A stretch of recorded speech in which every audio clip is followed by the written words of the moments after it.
Hello, and welcome to the Allergica audio presentation.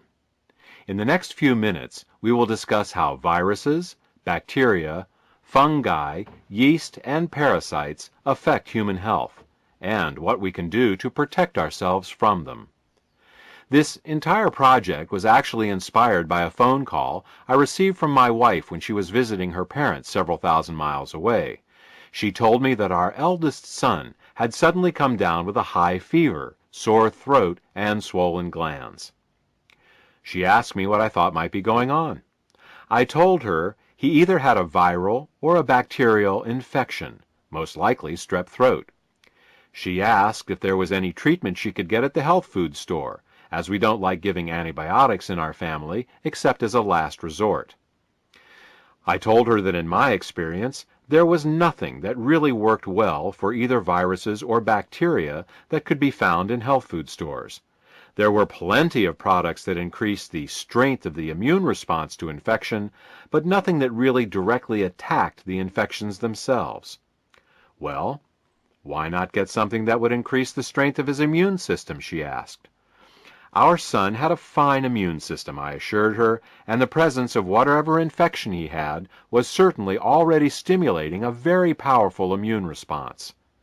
Taking herbal extracts to increase the activity of his immune system would do nothing, as it was already on high alert, churning out antibodies, natural killer cells, white blood cells, and all the assorted immune agents that were appropriate for whatever infection he had. My wife was puzzled. I explained that all the products you find on the shelves of the health food store for colds and the immune system were beneficial to people with weak immune systems to begin with. What our son needed was something that directly attacked the infection itself, not an immune stimulant. If it were a virus, we would simply have to let it run its course, and if it was a bacteria, she would have to decide on whether or not to give our son antibiotics. Well, our son finally got over the infection, but the experience made me determined to create a broad-spectrum antimicrobial. I wanted something that would work regardless of the type of infection. I wanted to create the proverbial one thing that you would take to the deserted island with you. Specifically, I wanted something that went after the infections directly and didn't just stimulate an already stimulated immune system. How could I make such a product? There are literally thousands of different types of bacteria and viruses that make people get sick, and each of them would need to be addressed.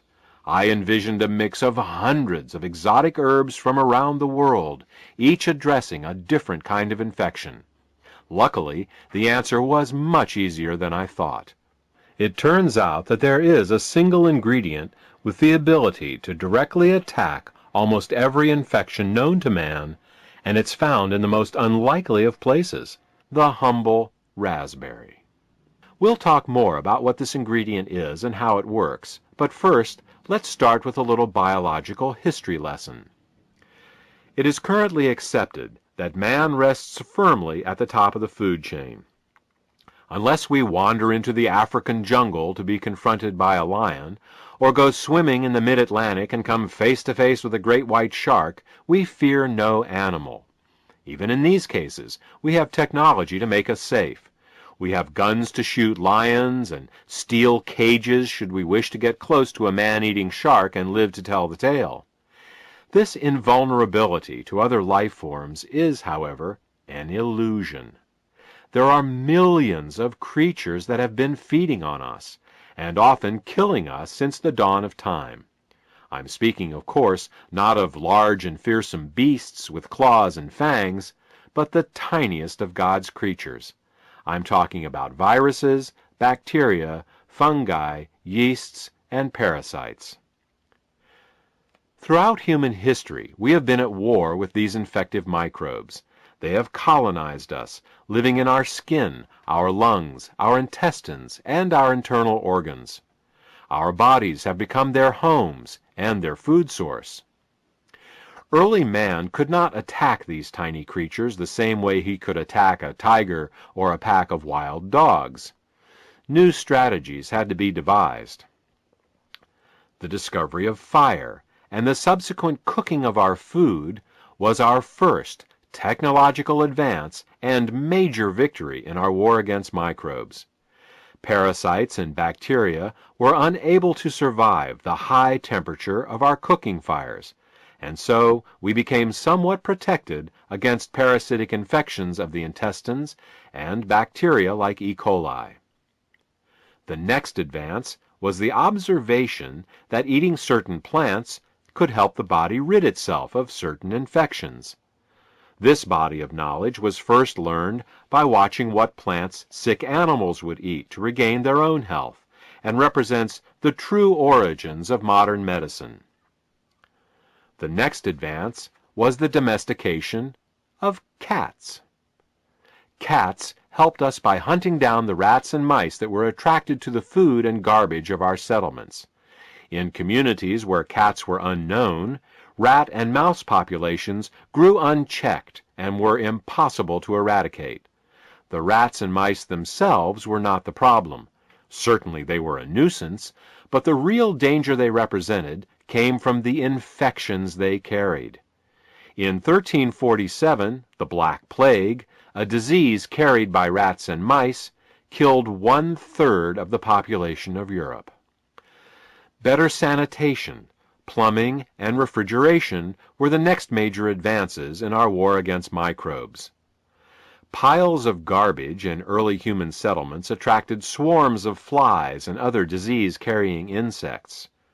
Instead of human waste and refuse being thrown out of the window onto the streets, indoor plumbing and garbage removal services were instituted. This resulted in a decrease in the number of these disease-carrying insects in and around our homes and places of work. Hot and cold running water made clothes and bedding easier to wash on a more regular basis, minimizing the mites and molds that made our blankets their staging ground for a nightly assault on our skin. Finally, refrigeration, first through the use of river ice, then dry ice, and finally modern refrigeration systems, slowed the growth of mold and bacteria on our food.